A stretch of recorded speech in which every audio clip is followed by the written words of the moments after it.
ఒక అవకాశం ఉంది, దేవుని విడిచిపెట్టడానికి అవకాశం ఉంది. బోయు పొలమే కాదు, చాలా పొలాలు ఉన్నాయి. ఆ పొలాలు వెళ్ళి పరిగెరుకోవడానికి అవకాశం ఉంది.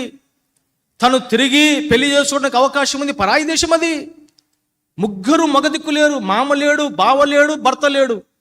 ముస్లాం ఒక్కటి ఉంది, ఇంట్లో ఉంది. బయటికి పోయి ఏం చేస్తే ఎవరికి తెలుస్తుంది? అయినా నిలబడింది.